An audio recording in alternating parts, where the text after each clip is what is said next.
2024-25 অর্থ বছরেও ব্যক্তি করদাতাদের সর্বোচ্চ কর হার 25% থাকছে। যদিও অর্থমন্ত্রী বাজেট প্রস্তাবে এটি 30% করার কথা বলেছিলেন, তবে পরের অর্থ বছর থেকে সর্বোচ্চ কর ধাপ 30%ই হবে। শনিবার এই সংশোধন গ্রহণ করে জাতীয় সংসদে অর্থ বিল পাস হয়। একই সঙ্গে নতুন অর্থ বছরে 15% কর দিয়ে অপ্রদর্শিত টাকা সাদা করার সুযোগ রাখা হয়েছে। তবে সর্বজনীন পেনশন স্কিমের আওতায় পেনশন বাবদ যে কোনো আয় এবং পেনশন স্কিমে প্রদত্ত যে কোনো পরিমাণ চাঁদা করের আওতামুক্ত থাকবে। 2024-25 অর্থবছরের বাজেট প্রস্তাবনার 11 দিন আলোচনার পর শনিবার সংসদে তা অনুমোদনের জন্য অর্থ বিল উত্থাপন করেন অর্থমন্ত্রী আবুল হাসান মাহমুদ আলী। আমদানি শুল্কের উপর নির্ভরতা প্রস্তাবিত বাজেটে করমুক্ত আয়সীমা বাড়ানোর দাবি থাকলেও তাতে সাড়া দেননি অর্থমন্ত্রী। তবে করধাপে পরিবর্তন এনে করদাতাদের কিছুটা ছাড় দিয়েছেন।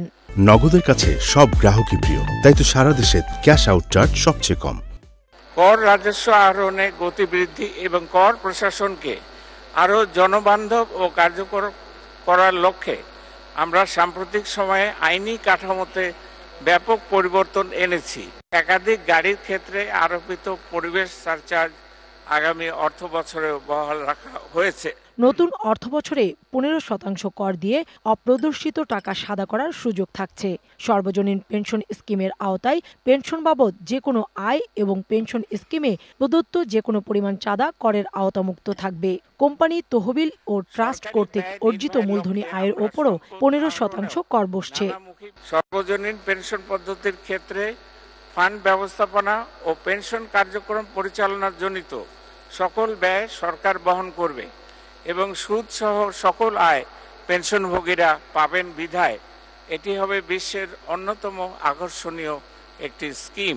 গত করবর্ষের তুলনায় অন্যান্য 15% অধিক আয় কেউ যদি রিটার্নে দেখায় তাহলে তাকে অডিটের আওতামুক্ত রাখা হবে। কেবল সিটি কর্পোরেশনে অবস্থিত কোনো কমিউনিটি সেন্টার, কনভেনশন হল ভাড়া নিলে আয়কর রিটার্ন জমার প্রমাণ দেখানো বাধ্যতামূলক করা হয়েছে। অর্থ বিল 2024 অবিলম্বে বিবেচনার জন্য গ্রহণ করা হোক। কাউসারা চৌধুরী কুমু, ডিবিসি নিউজ, ঢাকা।